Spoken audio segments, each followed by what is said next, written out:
Good morning. Today we cover very important topic for NEET as well as board exams, which is very important for exam point of view, respiratory volumes and their capacities. First, respiratory volume is tidal volume. Volume of air inspired or expired during a normal respiration, which is 500 ml, is known as tidal volume.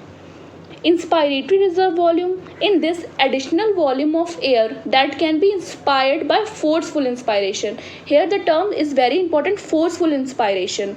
It is 2500 to 3000 ml. Now expiratory reserve volume, in this additional volume of air that can be expired by forceful expiration. Here is forceful expiration, it is 1000 to 1100 ml. Now residual capacity, volume of air remaining in the lungs even or after forceful expiration. It is 1100 to 1200 ml. Now inspiratory capacity, it is volume of air inspired after a normal expiration.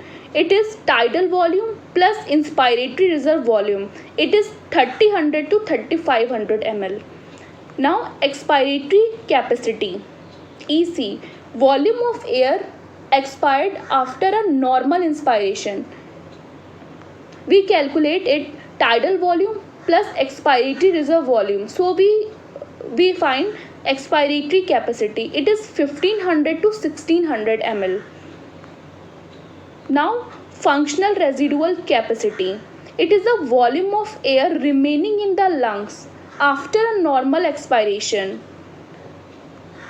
Now expiratory reserve volume plus respiratory reserve volume is equals to FRC, means functional residual capacity. It is 2000 to 2300 ml. Vital capacity, volume of air that can breathe in after a forced expiration. It is expiratory volume plus tidal volume plus inspiratory reserve volume. Then we find vital capacity. It is 3500 to 4500 ml. Now total lung capacity. Total lung capacity of air in the lungs after a maximum inspiration. It is residual volume plus expiratory reserve volume plus total volume plus inspiratory reserve volume, or we find that vital capacity plus residual volume.